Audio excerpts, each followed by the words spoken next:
Hello and welcome to the Short Gun Sportsman, a podcast about handgun hunting brought to you by Handgun Hunters International. My name is Ryan Hoover and I'm your host. I believe handgun hunting is the most rewarding way to hunt, and it's something I want to share with as many people as I can. If you are at all interested in getting your own game meat, I want to challenge you to a way of hunting that is good for both your spirit and your body, so you can become the confident, self-reliant person you were meant to be. Okay, today's podcast is about another handgun competition. Last episode we talked about handgun hunters competition. Today we're going to talk about the competition that follows a couple days later in Gillette, Wyoming, Y-Shot. Y-Shot is the brainchild of Ernie Bishop, and it is a specialty pistol competition held in Wyoming at long ranges. You can expect to shoot from anywhere from as close as 200 yards out to past 1,400 yards during the competition. It's a fantastic opportunity to learn how to drop and drift, holdovers, spotting, call and wind, all that stuff. It's a lot of fun, and I recommend you go. Ernie and I talked about the details of this competition, the equipment that you'll need, how it works, where to stay, when it is, all that stuff. So I hope you enjoy my interview with Ernie Bishop.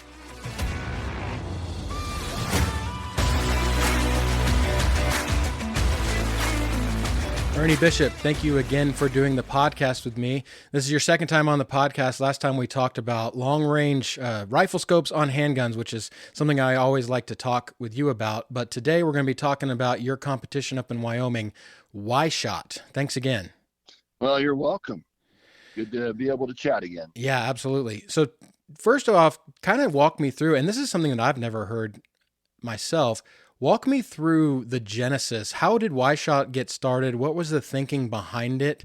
And how did it come to be? Well, two things have always been true for quite a while for me. The one that's the longest truth is I love shooting prairie dogs. So going prairie dog shooting is something that I have always enjoyed. And so then second of all, I really prefer to shoot steel over paper for almost all the time. I mean, if I'm trying to see how tight something, if I'm going to go to like a rifle competition or a bench rest competition, well, then I'm going to use paper for some fine tuning. But I enjoy shooting steel. I like to hear the sound of it. I like the immediate response to where I can see where I hit most of the time. And so shooting steel and shooting prairie dogs are something I really enjoy with specialty pistols. And so then you just transfer that, when we started this, there was just no venue that would offer both. And so it was something that I was doing before the MOA shoot. A couple of days for guys that were going to the MOA shoot, I'd invite them out to the same ranch where we do Y-Shot now, and we would shoot prairie dogs and shoot steel. So, and then I just got to where I wanted to be able to just do prairie dogs and steel, and that's really the genesis of Y-Shot. That's cool. It's a beautiful, beautiful place. So Y-Shot is basically a long-range handgun competition and pretty much exclusively dominated by bolt-action specialty pistols, correct? On the steel competition part of it, yes, bolt-action specialty pistols pretty much dominate. We've had one or two encores, and we've had an MOA compete in the steel part of it, but by and large, it's pretty much a bolt-action specialty pistol.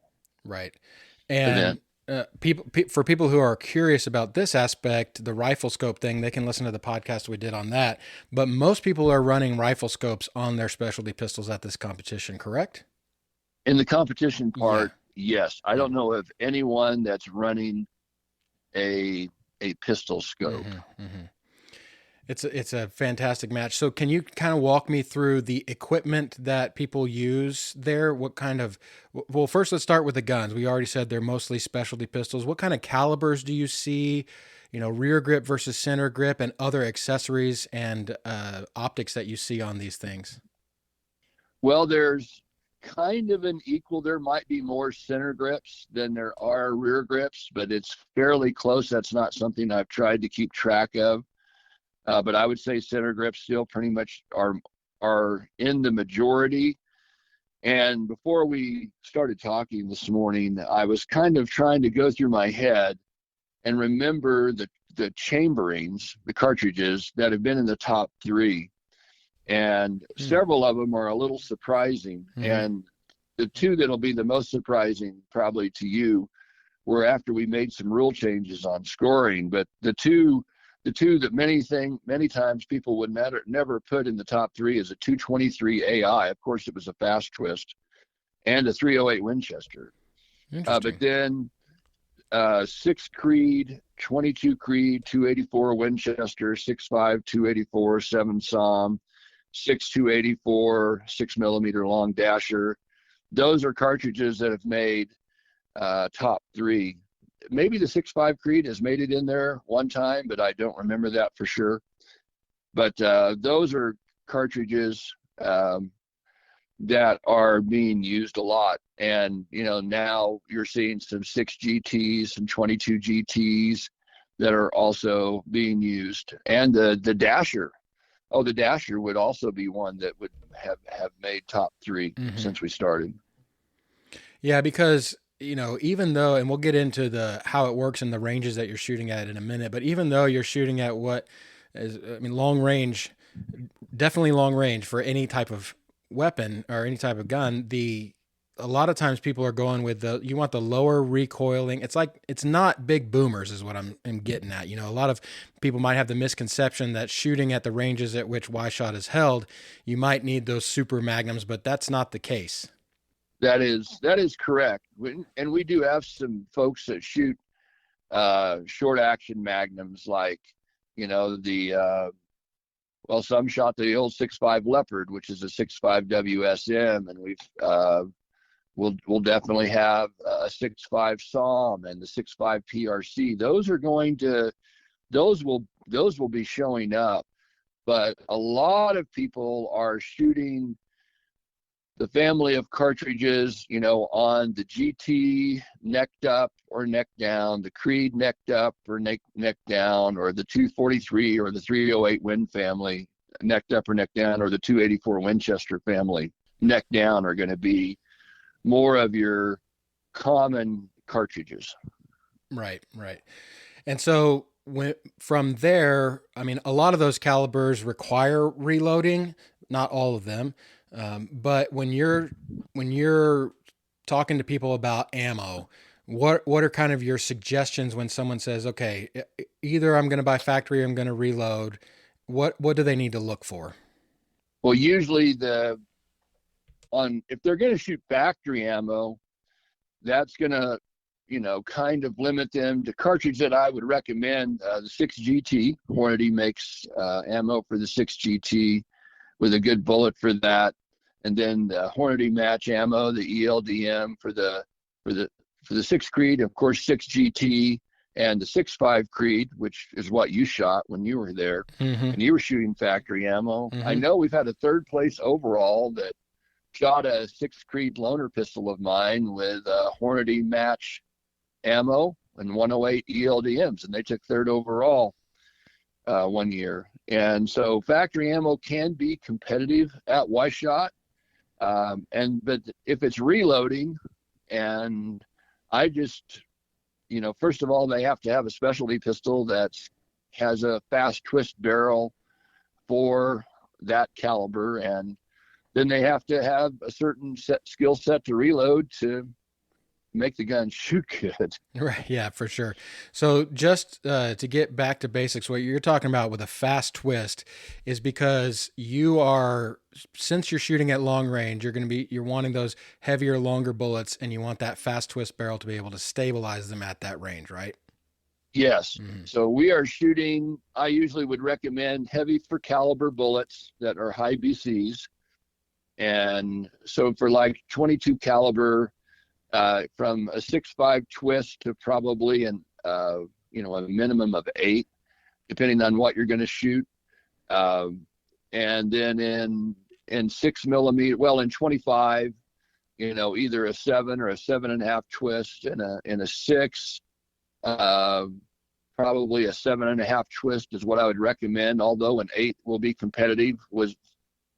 And then in 6.5, you're talking typically an 8 twist, and some people are going 7.5 twists there. And then as you work your way up, you're just going to pick the faster twist for that caliber and for the bullets that you tend to be using. So that's what I'm going to recommend if someone's like, well, I'm going to buy something or I'm going to build something, and they're asking, for twist rate. And that's kind of the basic counsel I would give. Mm-hmm, mm-hmm.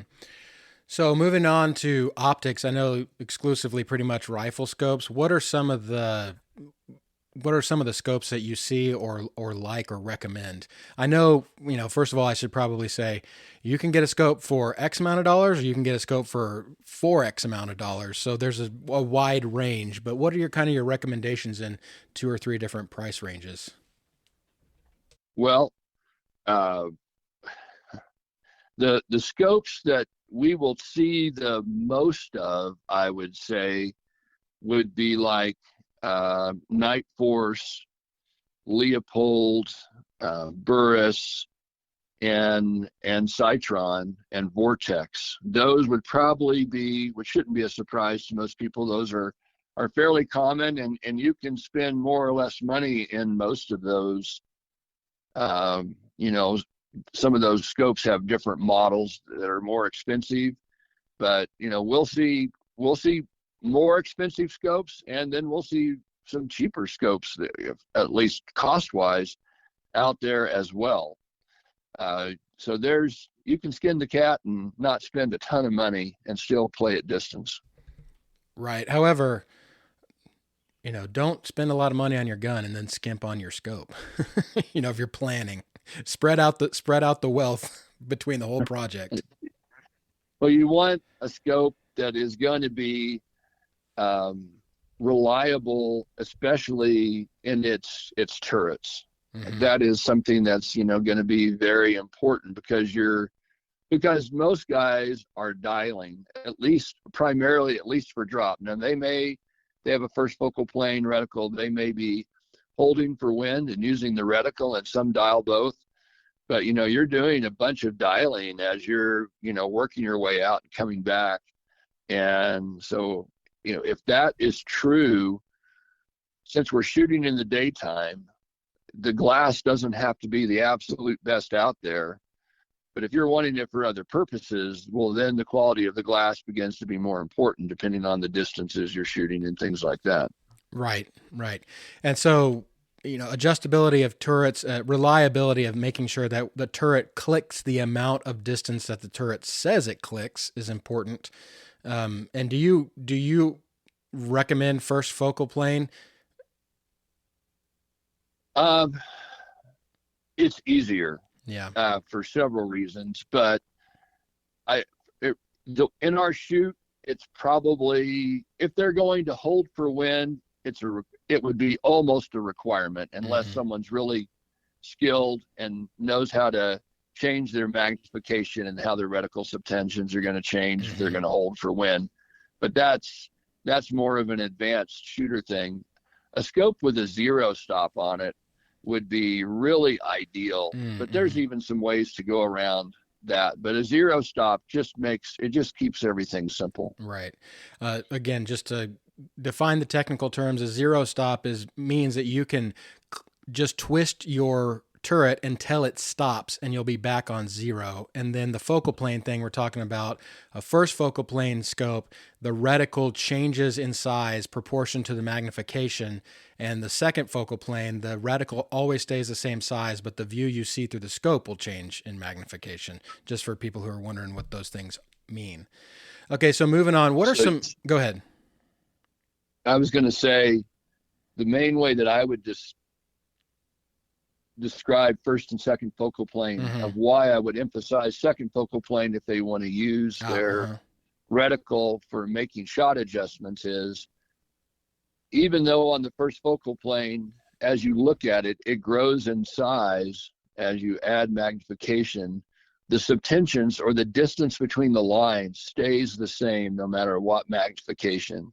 Or on the second focal plane, the distance between the dots or the lines is going to change when you change magnification. And that's not a good thing if you're using your reticle for either drop or drift. Right. Yeah, thank you for that, for sure. Okay, so moving to ancillary equipment, specifically bipods and shooting bags, what are your recommendations there? What should people be looking for there? Because typically, let me just say, a lot of it is shot from the prone position where you are laying on the ground on a shooting mat, shooting off a bipod. Right. And I tell people for a specialty pistol that one of the cheap, easy ways to go is the Harris bench rest version of it that has the swivel feature. And I would encourage them to add a pod lock that has the notched legs. That is kind of the, excuse me, probably the most bang for the buck bipod there is. But we have, guys that use Atlas and a number of other brands of bipods. And so find the bipod that works for you. And if it has a swivel feature so you can, take away your cant, I'd also recommend a scope level would be really ideal as well for getting some of those things set up. Yeah, that was a recommendation you made to me, that pod lock, which is an accessory you can get for the Harris that just puts the extra oomph on tightening it so it doesn't wobble around.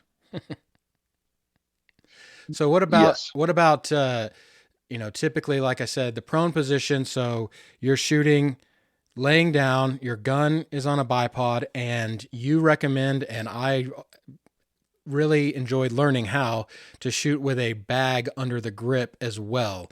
Can you describe, what you recommend in that kind of bag, and then also how to use that bag to kind of enhance how you shoot?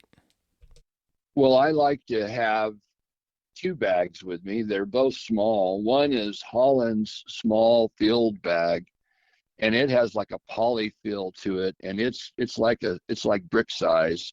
Well, brick shape. It's smaller than a brick, and it can give you more height. But then I use a small leather little pillow bag, and if I'm not going to be traveling a lot, like up and down a mountain ridge, I'll fill it with heavy sand, and I can make it really tight, easier, and it will stay tight through recoil. So, and the reason for that goes to the second part of your question is we instruct people to use a rear field bag, a small field bag underneath the pistol grip. And with their shooting hand, they're going to be gripping the gun, and their offhand is going to be they're going to have their thumb at the back and their shooting finger or their other finger or both of those in the front of the bag, and then they're going to squeeze that bag, and then with their shooting hand, basically they might even be pushing down, and they're going to make that really tight, and then you want to be able to do that the same amount of tension every time. And so sometimes one little field bag might be a little more advantageous than another, given whether you're shooting up or down or personal preference. But then, as you're pressing on the trigger, your offhand is going to keep continual pressure on that bag. For people who are newer or just getting tired, or they have a gun that really is recoiling too much for them, what people tend to do is as they pull the trigger, their offhand on the bag sometimes will clench. Well, if it's clenching, that means the bag is going to press upward, and it's going to make the grip go up and the muzzle go down and all kinds of wonky, and they're going to make a bad shot. And if they don't tell their spotter, hey, I made a bad shot, I jerked the trigger, then the spotter is going to give unknowingly incorrect correction info. Or if they release the bag as they press the trigger, then the butt's going to go down, the muzzle's going to go up, and their shot's going to go high and a little wonky. So being really consistent on that rear bag is very important. And after a day at Y-Shot, your offhand is probably going to be hurting because you've been gripping that rear bag so hard Yeah. all day shooting. True. That's true. I think we should also, since you mentioned it, take a minute to one more thing in the equipment on the gun itself is the importance of a muzzle brake. You've written a fantastic article that's in the Six Gunner that anybody can download for free about the importance of a muzzle brake, which ones are good, and with some really good detailed photos of how much these guns actually recoil. But that's definitely something that you recommend if someone is buying or building a gun is a good muzzle brake, right? Yes. Well, there are cartridges and weights of gun to where you can get by without doing one. Mm-hmm. So that's very true. Some people we've had a few people use suppressors, Mm-hmm. and we allow suppressors. That's not a problem. But a suppressor is not going to give you the recoil reduction that a good solid bottom muzzle brake would. And so I recommend a solid bottom muzzle brake on a lot of your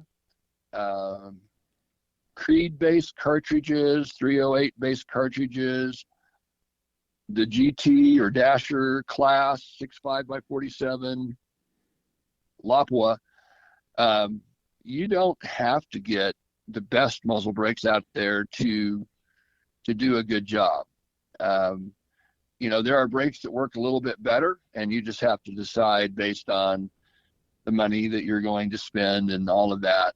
But when you get into the bigger cartridges that have more gas, I would especially say in the family of the 284 Winchester family, necking down, or in the short action magnums, that's where the better brakes do make a difference. And there's a number of really good brakes out there, and some of that comes down to personal preference. But you can go with just a good base, solid bottom muzzle brake, and for a lot of your short action cartridges, and it will do just fine. Yeah, and that solid bottom is really important, especially shooting in the prone position to prevent those escaping muzzle gases from blowing dust everywhere. So don't forget the solid bottom part. Yes, I definitely recommend a solid bottom. Right. Okay, so away from the gun, I remember when I first went, you kind of had a list of things that people should think to bring that aren't necessarily in the gun. So typically what happens is you will all meet at a staging area, and then you'll drive to the shooting area, and you'll have a bag. And in that bag, of course, since you're outside, you're going to want appropriate clothing, sunscreen, a hat, perhaps knee pads. What are some other things that people should be thinking about to bring that don't have to do with the actual shooting part of it? You might want bug spray. If we've had a wet year, the mosquitoes can be bad some years, and other years they're non-existent. So it really just depends on how dry or how wet it is. Shooting glasses are required. You need some kind of eyewear on, and you need some kind of hearing protection. Right. And so those are required. A lot of people want to bring binoculars, and many of them will bring a spotting scope and a tripod. But if you don't have a spotting scope and a tripod, that's okay.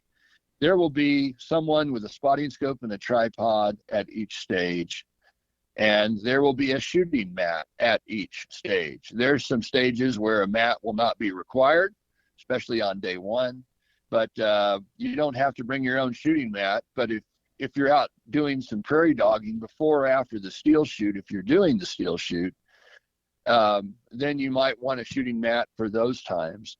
But for the steel shoot itself, we have shooting mats.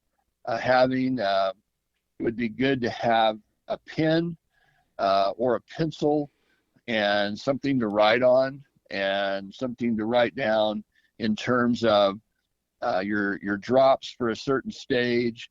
So like if there's a stage with 7 targets, that when we get there, and you can look at the distance, and then you can write your drop for each one of those, and given on, let's say, we're having a nice day and we have like, we'll pretend it's a, it's a crosswind of about 5 miles an hour.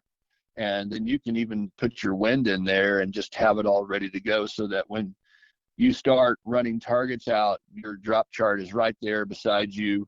And, sometimes where do I want to put that drop chart to where I can see it while I'm shooting? There's some different ways to have more of a heads up display with your drops.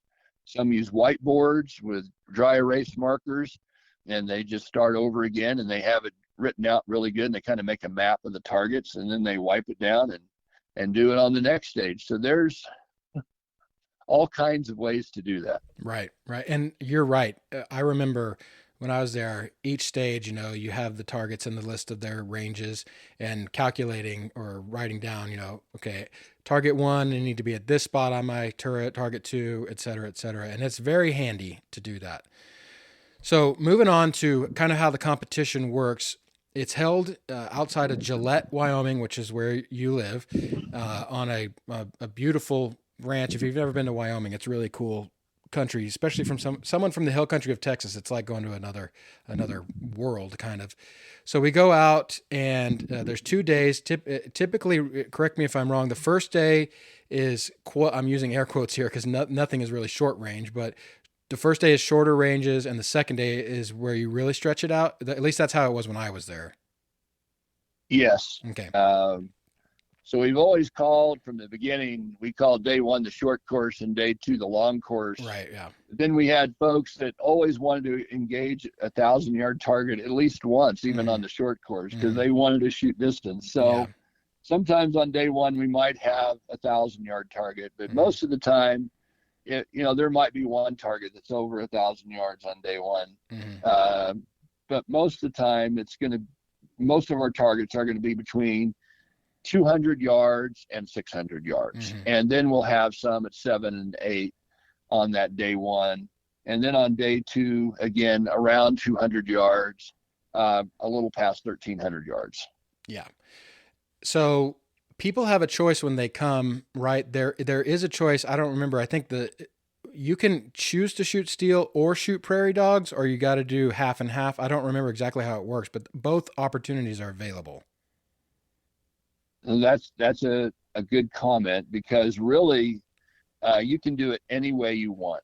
Some people come and every year all they do is shoot prairie dogs. This is this thing was meant to be fun and for people to go for their personal best and to do what they want. And so some people, we have some people that only shoot prairie dogs. It's on a Monday, Tuesday, Wednesday, and we close up shop around noon on Wednesday. So it's called a 2.5 day shoot, and some guys shooting dogs that whole time. And we have other people that just shoot steel. They never kill a prairie dog. And then we have more of the rest of the crowd. They do a bit of both. Some will shoot day 1, and then they'll just spend the rest of their time shooting dogs. Other times guys will shoot both days of the steel course, but then before or after, they may be out shooting dogs. And then Wednesday started off as an ELR play day on steel, but then really there weren't that many guys that really had got rigs set up for long range steel, or ELR distances anyway, and so it wasn't really beneficial. And so we just turned it into for guys to see how far they could kill a prairie dog on Wednesday.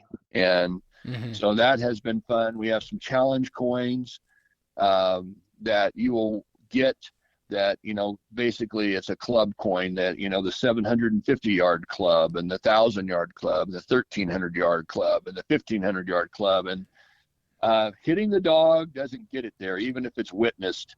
If it goes in the mound, you're done, unless you can see it laying in the mound and you want to and there's confirmed that it's dead and you can see it, and we'll count it. But if it goes down in the ground, unless you're going to take a backhoe, it's not going to count.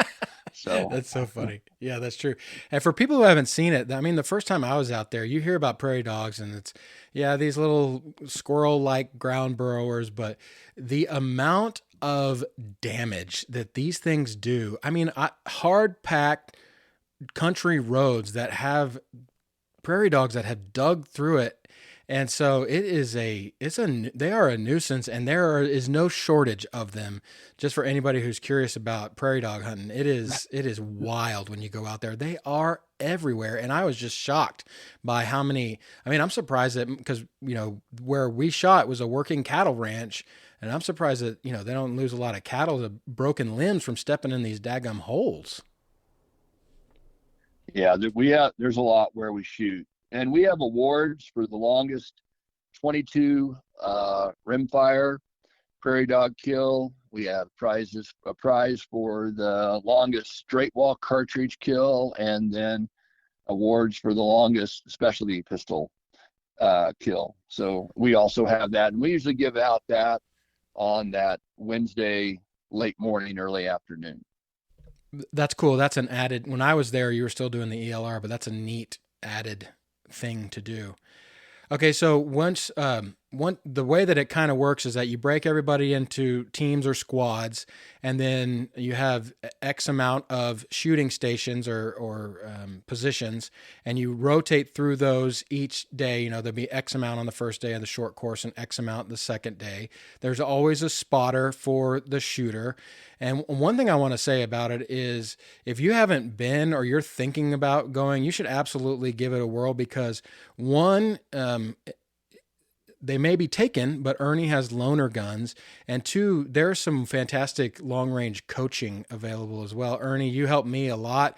When I came to Y Shot, I was dealing with my target panic and some flinch, and just through doing this and shooting with the scope, by the end of day one, I made a first round hit on an 800-yard target, and by the end of day two, I made a second round hit on a 1,400 and something yard target. And it was a huge confidence booster, but it was only because of the coaching of you and other people there, and just the friendliness of the environment, and like what you said, fun. It was fun. And we wanted everyone to be safe, but after we get the safety part down, we want people to have fun. I try to put two good spotters in every squad or every group, so that everyone has at least one good spotter. Many times you're going to have two people watching, because sometimes someone won't a shot may be hard to see, and one won't get it and one will. And so we try to give good feedback to our shooters, because especially with the center grip XP or the Nosler pistol or the H&S pistol that are center grip based, you have more muzzle flip just because of the location of where the grip is, where a rear grip tends to not pop as much. It's easier to spot your shots when everything else is equal in terms of the weight of the gun and the cartridge and the bullet and the muzzle velocity. A rear grip it's going to be easier for you to spot your own shots with a rear grip, but a center grip is easier to get into funky field positions faster. And that's why a lot of guys like to use the center grips, because what they use for hunting. And so they like the ability, it just seems to be more flexible and balanced better for weird shooting positions. Very true. That's very true. When someone is considering going, I think, for instance, here in Texas, where I am, which I know you're familiar with this area, is we don't have the opportunity very much to shoot at the distances that we do at Y Shot. And for me, I use the word competition very loosely, because I don't go to win except against myself. And however, I do like to have some prep. So a couple of things. One, what is your recommendation as far as if you're limited in your range for prep? And two, what are some, I want to go, well, let's just start there. What are your recommendations about preparation with your gun and shoot and practicing? Well, one of the best things you can learn to do is depending on what your max is, let's say that maybe you only have 200 or 300 yards as your max distance. Mm-hmm. Uh, if you want to be able to improve your ability to shoot under stress and time, have a buddy go out with you and go to Walmart or some other place that has some 1-inch or 2-inch multiple colored dots. Put a big target board up at 200 or 300 yards, and then I would have you start the way you would at Y-Shot, standing with the bolt open, guns unloaded, and when he says go, and he's going to time you, and then he's going to pick the color, and you don't know it until you get down on the ground, and then you've got to find it and shoot, and he'll pick another color, and you've got to reload and find it and shoot. And it'll do two things. Number one, if you can shoot tight, and number two, it makes you have to look to find a target. And so those are some skill sets that are important. And the next thing is you're just shooting under time and pressure. And if you guys are taking turns, well, then it's a little competition of who can shoot the closest to that little dot or hit the dot and the fastest at the same time. It's a good way to get your skill set going, and it gets you used to being under pressure a little bit. Very true. Little difficult if you're colorblind like me. So then do different target shapes. Right, exactly. Squares, circles, triangles. Yeah, and you can even make up a cheap stencil, right? And just paint them on there, and you can do all kinds of odd stencil shapes. And now you have to find the shape. So even if you're colorblind, there's ways that you can skin that cat. That's true. Without using that. So the key is you have to look for the target, find the right one, and you're under time, and then you have to make the shot, reload. And many times the center grip will knock you off target a little bit, and by the time you're reloading, you're going to be knocked off. And as you reload, is to be able to maybe quickly look over depending on what you're shooting, look over the top of the gun, make sure it's pointed in the right direction, and then not have your magnification up so high that your field of view is so small that you're sitting around searching. And I usually tell guys at Y-Shot, I usually run from like an 8 power to like 14 power on most of my shots. And you don't need a lot of magnification, but having a good field of view is very important because it helps you go from target to target and find your targets faster. So, and time is scoring, and scoring is points, and points is money. Yeah, that's right. And just because I shoot mostly by myself, I use a shot timer with a random start setting on it, and that helps if you don't have a buddy as well. It doesn't necessarily help with the calling out which one is which, but we've done things like number them and then roll dice to see what numbers or whatever. Just if you can't, because like I said, all my shooting buddies live in other places, so I'm limited by that. But that's a little hack that I use.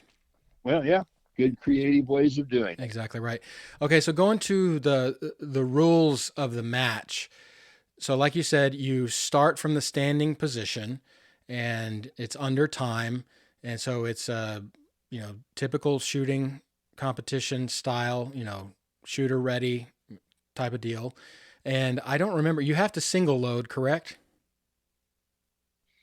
Well, no, we do allow, if you're shooting a rear grip that has an internal, like the original Remington XP100R that has like a ADL type, internal magazine, or if you have a rear grip like a Black Widow that has detachable mags, and so those are fine. Those are legal to have. Okay. It took quite a while before a rear grip won overall. The overall at Y-Shot center grips ruled, and then the last 2 years it was a rear grip that won, but it was a single shot.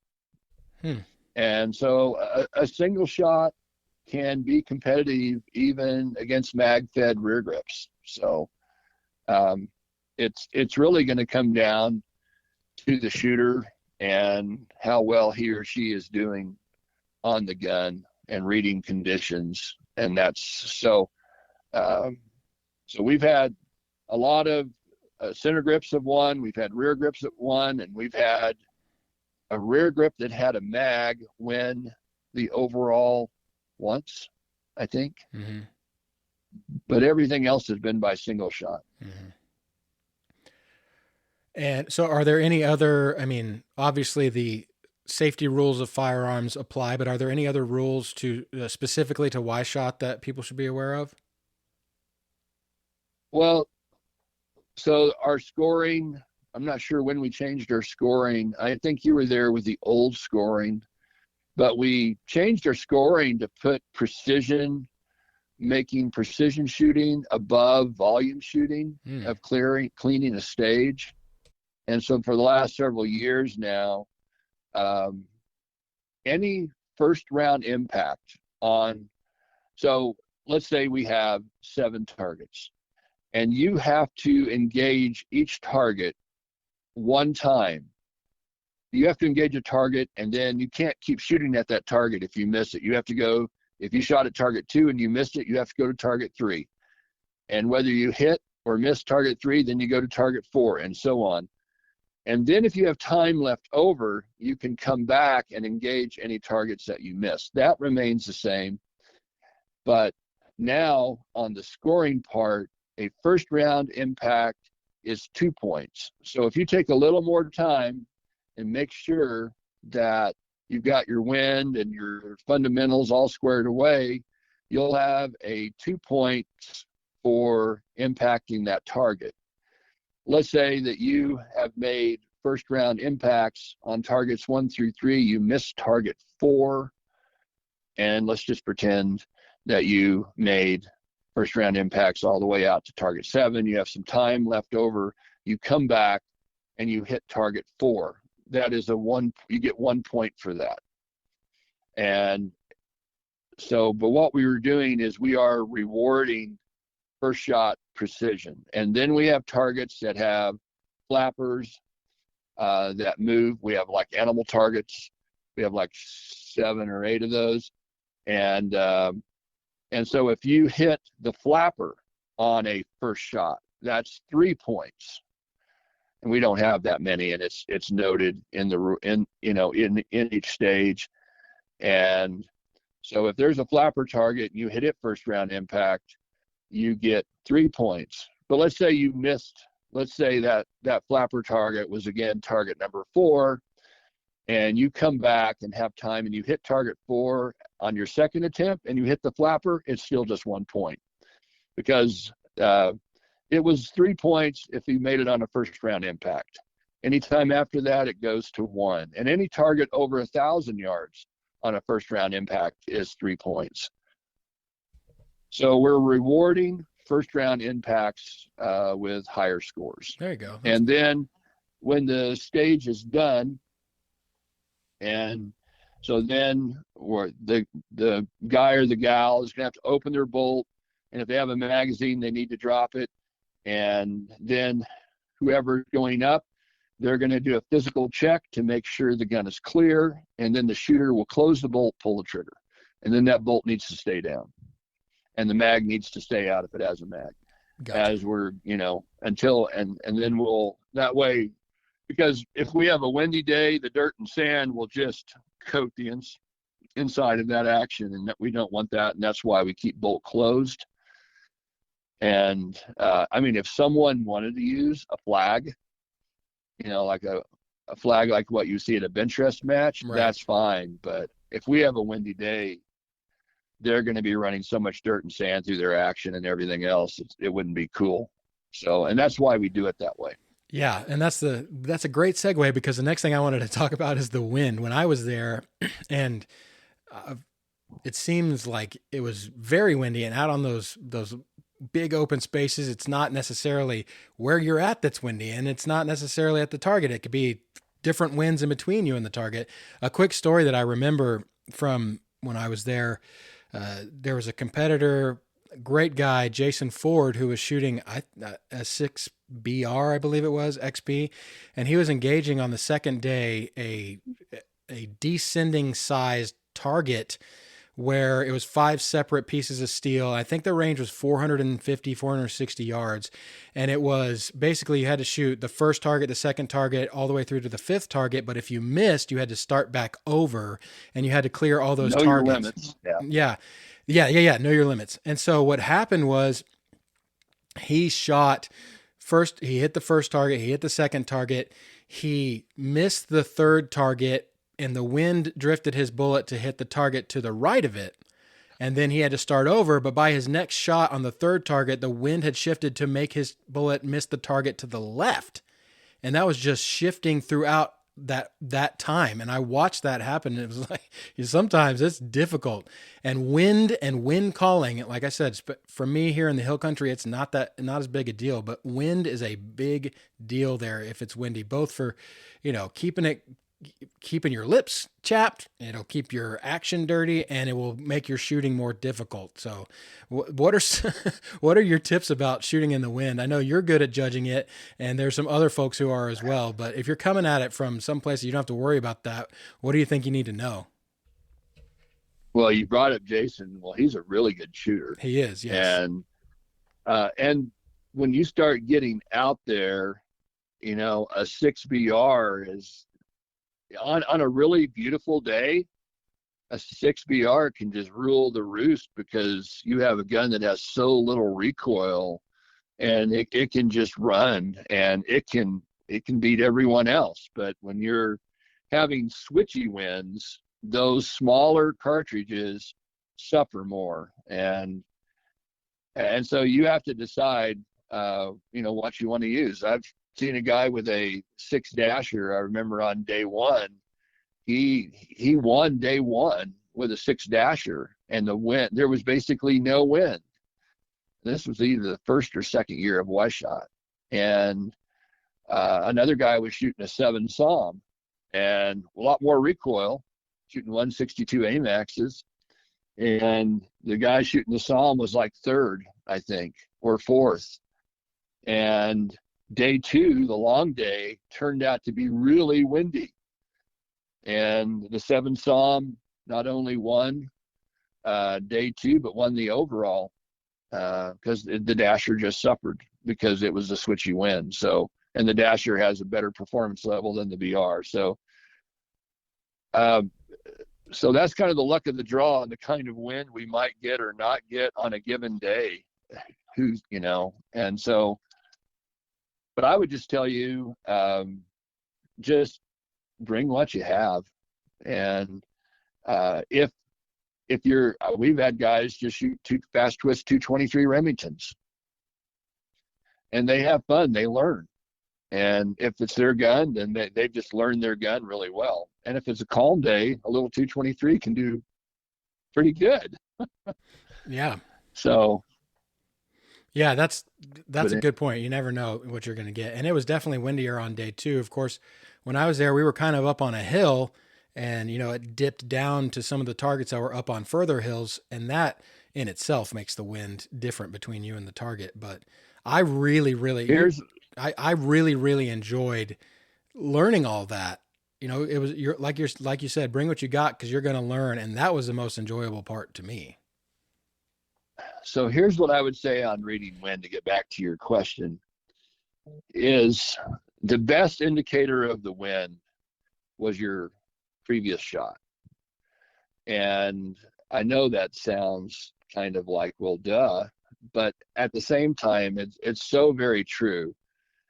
And, we don't have wind flags. We do put up some streamers on our targets, but sometimes the wind just beats them up and tears them off. But just because the streamer is going a certain way at the target, as you said, that doesn't mean that's what the wind is doing in between the two. And I would also pay attention to not necessarily the corrections that other shooters make. They're shooting before you, But I would notice if guys are typically shooting low or typically shooting high, that tells you that either because of mirage or conditions or terrain and all of the above, the bullets are going high. And so that ought to kind of make you think. A stage I remember last year on the long course where we had out to about 1275 or 1300 yards.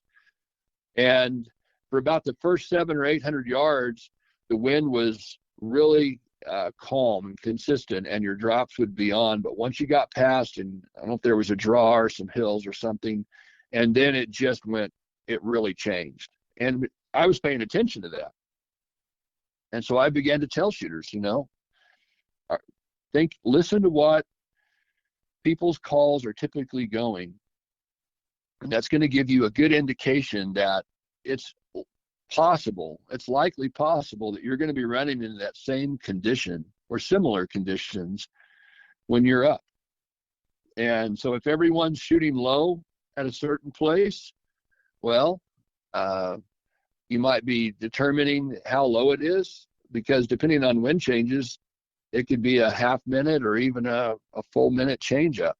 But and so to pay attention to that listening to what other shooters are doing as they're going through a course can be a good education to where those bullets are going on different parts of that stage if it's really strung out. Yeah, absolutely. Just paying attention to everybody else is a good tip for sure. So before we get to just a couple of the details about it that I want to make sure we talk about, is there anything else that people need to consider when coming about what to bring, how to practice, or any of that kind of thing?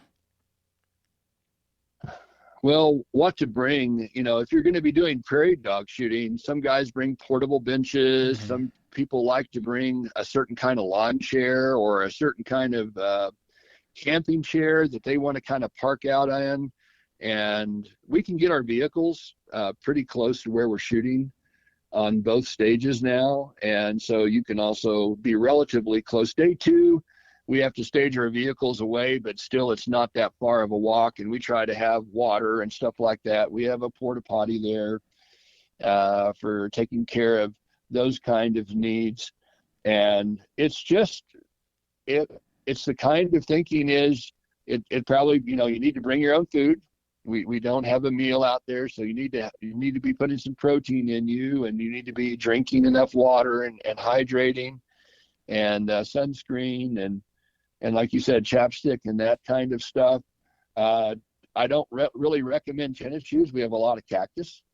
And so, a hiking boot would be good. We do have rattlesnakes. You always need to be aware of where you're stepping, prairie dog mounds, rocks, and all kinds of stuff like that. But, you need to be aware that you are out in the country. So kind of some common sense rules that I would say in what you bring and in terms of food and water and that kind of stuff. Yes, absolutely. Okay, so just some housekeeping stuff. What is the match fee? It's $150, whether you're shooting dogs the whole time, steel the whole time, or a bit of both. And it is well worth it, in my opinion. And when are you having it this year, 2024? What you typically have it the week after Father's Day, right? You start on Monday after Father's Day. Yeah, it begins the Monday after Father's Day, and that will be June 17th through the 19th. Awesome. And this is, like I said, outside of Gillette, Wyoming, which is a decent sized town. There are several places to stay. Do you have any places to stay that you specifically recommend? Well, we've had a lot of our guys stay at the Arbuckle, Mm-hmm. but we're a town of about 30,000. And so the Hampton Inn, the Holiday Inn Express, the Fairfield, which is a Marriott hotel, and we have a host of others of different prices. And so, we have people who stay in certain places because they have rewards or points, with a certain company. And, all of that is fine. But we have quite a few choices. All you have to do is get on the web, search for hotels in Gillette, and you'll see a plethora of options. The ranch we're on is northwest of Gillette, but that doesn't really change much where you stay in Gillette. It's not really going to make any difference. Right, right. It's not that big of a town. Well, I just want to say again, when I came, I was really in the throes of my target panic and Y shot. I can specifically remember the last stage of the first day being the moment when things started clicking for me. I was very focused on reticle focus and trigger press, and it just started clicking, and I was able to, like I said, make first round hits at almost 800, and then the next day continue to improve, and it was a huge watershed moment in my shooting, and I finished 11th, and I would rather have had that experience than won, because it was just such a cool, I mean, for me personally, it was a very upbuilding and motivating time. Everybody was super fantastic and a lot of help, a lot of fun for sure. So thank you for that. Last thing. Well, you're welcome. Yeah, yeah, and it really was. I mean, like you take care of folks, and there are a lot of really good, experienced shooters out there, and everybody is super friendly. So, if people want to know more or have any more questions, what's the best way to get in touch with you? Well, there's several ways. You can email me, and the best way, one way to email me is I have a website. I have a side gig. I'm the U.S. dealer for Seb Rest, which is a high-end joystick rest, and we even make I don't make it. I'm just the dealer, and a joystick bipod, and then we have also rear bags. This is for short range bench rest, long range bench rest, F class, air rifle, and rimfire. And so I have a website for that, SEBRESTS-USA.com. Or you could just Google search Seb Rest USA, SEB Rest USA, and you're going to see a website that has a charcoal background. It's going to say Seb USA in light blue. And then when you go to menu, you'll see there's a Y shot tab on that. And then there's also a contact us. And so the contact us goes directly to my email.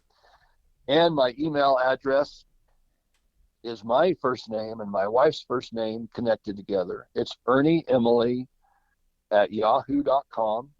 That's ERNIEEMILY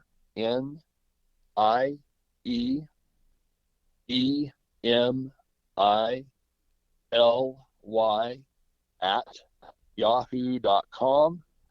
A phone number you can call. This is a landline, 307-257-7431. 307-257-7431. That is a landline, and there's voicemail if I don't answer it, and then if it's about Y shot and stuff like that, then I will probably end up giving you my cell number, and I'll be glad to answer any questions. I do have loaner guns. I have a number of them. You do have to pay for the ammo that you shoot, but the use of the loaner pistol is no cost. It's just kind of my way of encouraging new shooters to be able to use a gun that is already set up for shooting distance, and they can begin to have an idea of like, oh wow, this is not as hard as I thought, or now I know kind of what I'm looking for my kind of shooting. Mm-hmm. Mm-hmm. So I have some rear grip and some center grip loaner pistols that I have available every year. I also have the ammunition for them already on hand. So, but you would need to get with me on that. Right. And we will make sure that all of those ways to contact you are in the show notes for this podcast as well.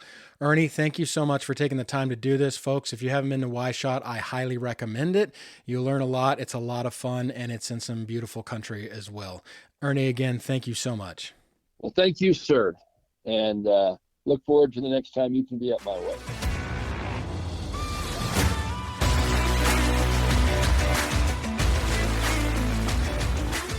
Again, I want to recommend to anybody thinking about it that you go give Y-Shot a try.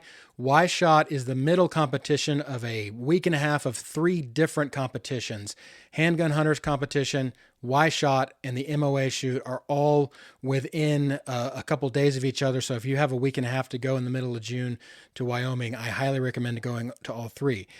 If you're interested in learning about drop and drift, how to use your scope reticle, seeing what you can do with your specialty pistol, I cannot recommend enough going to Y-Shot.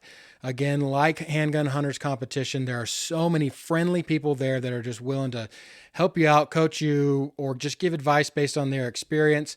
Wyoming is a completely different spot from a lot of places in the country, and so you have a lot of chance to fit a lot of experience in a little time in a cool environment. So I recommend you go. Plus, you'll be, if you've never been there, you'll be amazed by the amount of prairie dogs that you'll have the chance to go shoot as well. So Y-Shot, check it out. And thank you all so much for listening to the Shotgun Sportsman. If you like it, I hope that you give us a like and subscribe, comment on it, and we'll see you on the next one.